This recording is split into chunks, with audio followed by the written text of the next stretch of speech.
이 마약 사범들은 예. 대부분 들이에요. 혹시 주변에 마약 하신 분 있으면 절대 그러지 마세요. 기본적으로 양심이 별로 없어요. 마약을 하면 그렇게 되는 것 같아요. 그러니까 그걸 한번 맛본 사람은 또 그거를 못 끊는 거죠. 아, 그렇군요. 사실은 뭐 이런 말을 하면 모르지만 빼박이거든요.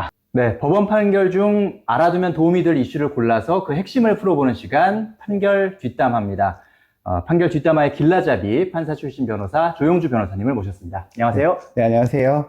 네, 법무법인 안다의 조용주 변호사입니다. 여러분들에게 판결에 대해서 쉽고 또 재밌게 이야기하는 그런 길라잡이가 되도록 하겠습니다. 오늘은 이제 그 연예인 마약 범죄에 대해서 좀 얘기를 해보려고 해요. 네. 최근에 이제 그런 관련 뉴스가 좀 쏟아졌었거든요. 네. 그 얘기를 토대로 해서 네. 마약 범죄에 대한 얘기를 좀 해주시면 좋을 것 같아요. 그래요. 네. 우리나라가 이제 뭐 옛날부터 마약 청정국가다 뭐 네. 이런 얘기를 해서 마약이 걸리면은 이제 엄하게 처벌을 했는데, 근데 최근에 이제 뭐 연예인을 비롯해서 일반인들까지 마약을 많이 하는 것으로 제가 봤어요. 그래서 네. 저번 통계 보니까 이전보다 훨씬 더 마약을 하는 사람이 많아지고, 그리고 쉽게 마약을 구할 수 있나 봐요. 그러니까 마약을 어떤 기분일까, 사람들이. 우리가 경험해보지 못했지만, 예. 간접적인 경험으로 또 우리가 이제 술을 많이 먹었을 때 이게 객기 부린다고 그러는 거 있죠? 그렇죠. 네. 뭐든지 세상 모든 일을 할 수 있을 것 같아. 슈퍼맨이 된 것 같고. 슈퍼맨이 된 것 같은 그런 기분. 예. 근데 그런 마약은 아마 그보다 더 큰 효과가 있겠지만, 아마 우리가 그런 술 마시면서 그렇게, 근데 술 깨면 후회하잖아요. 그렇죠. 예.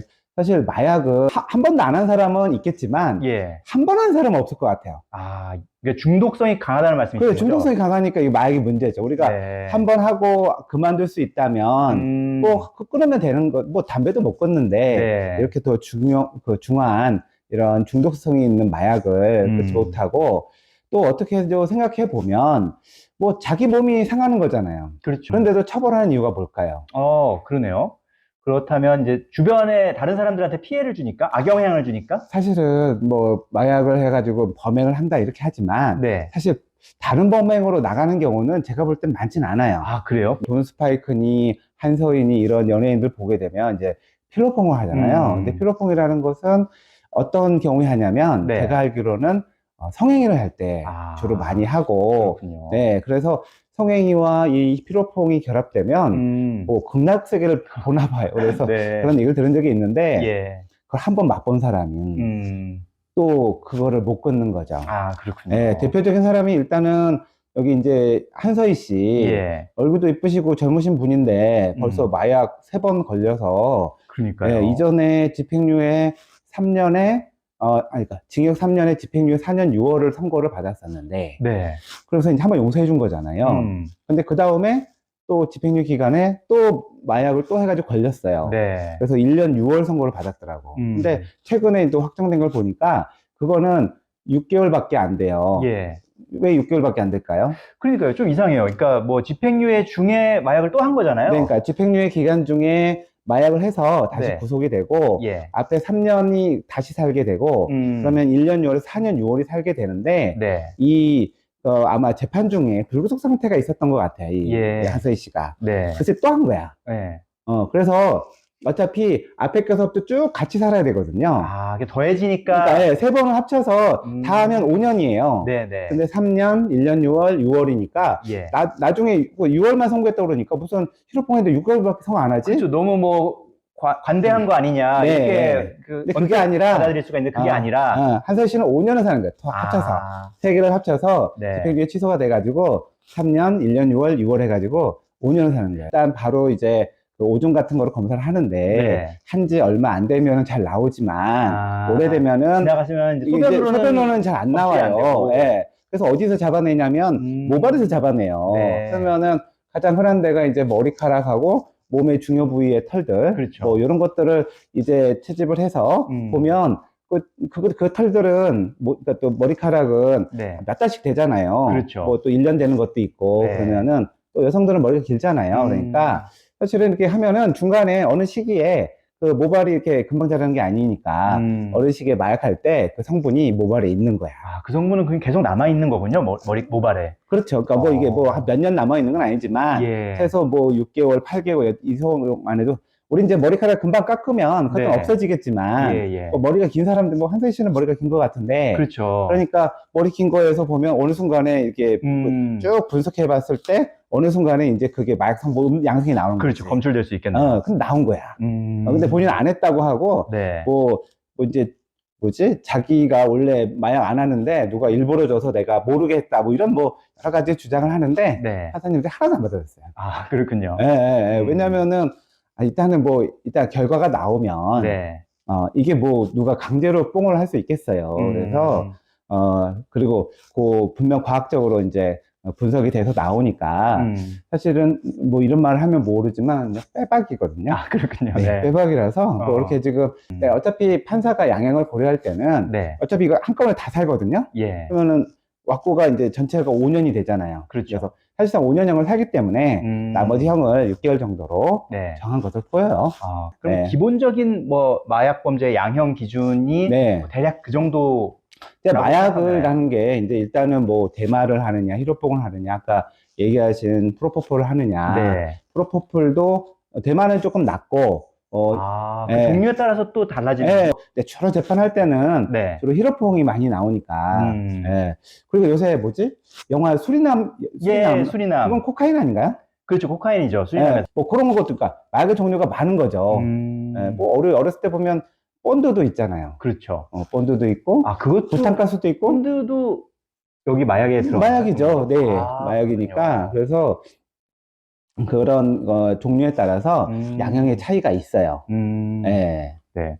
그런데 이제 보면은 뭐 한서희 씨도 처음에 집행유예가 나왔지만, 네. 어쨌든 마약사범이 뭐 초범이라서 그런지 모르겠지만 좀 집행유예를 받는 경우가 네. 있는 것 같은데, 이게 그냥 제 기분 탓인지 아니면 실제로 뭔가 그렇게 뭐 그런 기준이 있는지 좀 궁금해요. 네. 일단 뭐 처음에는 집행유예로 처음부터 이렇게 딱 아작을 내는 그렇게 하진 않고요. 그렇군요. 네, 딱 너 죽었어 이렇게 하는 게 아니라 일단 처음에는 일단 기회를 주죠. 근데 이제 참 쉬운 게 그러니까 끊기 아까 어렵다고 말씀을 드렸잖아요. 그러니까 그러면 또 와요. 또 오고 또 오고. 그래서 제가 이제 옛날에 형사사건 많이 할 때는 뭐 대마 사건, 아니 저기 대마나 뭐 이렇게 히로뽕 사건 해봤지만 대부분 전과가 여러 개예요. 그렇군요. 네, 근데 뭐 지금은 조금 더 할 텐데 그때는 뭐 보통 1년이나 1년 6개월 정도 단기 실형 정도 이렇게 하고 나가면 또 하고 오고. 예. 끊기 어려운 것 같아요. 네. 마약 관련돼서 그러니까 좀 재밌는 얘기를 하나 할까요? 네네. 마약하는 사람들을 이렇게 보니까 기본적으로 이 마약 사범들은 대부분 사기꾼들이에요. 마약 범죄들이 많은 사람들은 사기 범죄도 많아요. 그런 얘기 처음 들어보시죠? 네네. 근데 생각해보면 그럴 것 같아요. 왜냐하면 내가 마약을 사야 되는데 마약 산다고 돈 달라면 주겠어요? 안 주죠. 아무도 안 줄 거 아니에요. 그렇죠. 그러면 거짓말해야 되잖아. 뭐 좋은 아이템이 있다. 뭐 좋은 아이템이 있다. 뭐 계획이 있다. 그것도 있고 뭐 또 돈 좀 빌려달라. 그냥 내가 금방 간다고 하면서 그 돈으로 마약 사거든. 그렇군요. 그래서 이 마약 사범들은 거의 사기꾼들이에요. 사기 전과가 많아. 그래서 제가 혹시 주변에 마약 하신 분이 있으면 절대로 돈 빌려주지 마세요. 그거는 뭐 영원히 못 받는 돈이기 때문에.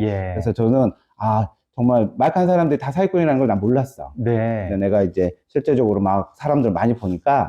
그래서 변호사들이 이 마약 사범에 대한 사건 수임을 좀 꺼려요. 왜냐면 나중에 골치 아파지겠네요. 내 의뢰인이 마약 사범이면 사기꾼일 가능성이 크니까. 그리고 나중에 뒤통수도 차요.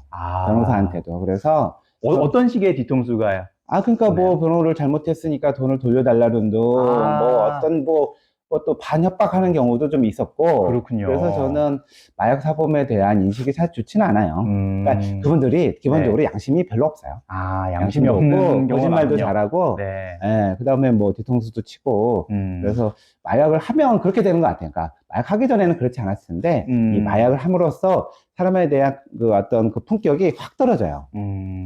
이 마약 범죄가 좀 뿌리를 뽑아야 되는데 오히려 이제 옛날에 마약 청정국이었다가 지금 오히려 마약 범죄가 늘어나는 것 같아서 점점 막 그런 기사도 많이 나오고 그래서 좀 걱정이긴 한데, 이 마약 범죄 관련해서 조금 어떻게 좀 이걸 해결하면 좋을지. 뭐 우리가 이제 뭐 영화 같은 데서 마약 사범들 잡을 때 뭐 총 쏘고 막 뭐 그런 경우도 있다고 하대요. 근데 뭐 그렇게까지는 아니지만 뭐 그래서 함정 수사도 있고 그러니까 해서 해야 되잖아요. 몰래 사람처럼 해서 잡는 경우도 있고 뭐 총으로 하는 경우도 있고 국가 간에 우리 수리남 보면은 막 국가 간에 협력도 하잖아요. 그러다 보면 이번에도 뭐 돈 스파이크가 가지고 있었던 것도 뭐 어마어마한 양을 가지고 있었다고 하더라고요. 1000회분을 갖고 있다고 그러니까 그 하더라고요. 돈으로 하면 속일 텐데 예. 뭐 이렇게 거래가 이게 워낙 크고 범죄 조직이 끼고 하기 때문에 이 마약 사범에 대해서는 사실은 그 공권력이 세야 되거든요. 네. 그래서 공권력이 세게 마약 사범에 대해서는 범죄 집단으로 보고 단호하게 처리해야 된다고 저는 생각하는데 뭐 요새 이제 수사권 조정 뭐 이런 문제 때문에 예. 검찰에서는 마약 수사를 못 하게 되고 그렇죠. 경찰이 이제 그만한 역할을 해야 되는데 예. 아직 거기까지는 못 간 것 같고 그래서 또 빈틈에 지금 마약이 많이 퍼지고 있는 거 아닌가. 마약이나 이런 범죄 조직 범죄 같은 경우에는 네. 그냥 확 잡아야 되거든요. 그래서 뭐 그게 확 잘할 수 있는 사람한테 줘야지 네. 이거를 그냥 놔두면 나중에 우리 국민들, 일반인들이 피해 볼 수 있어요. 네. 그렇군요.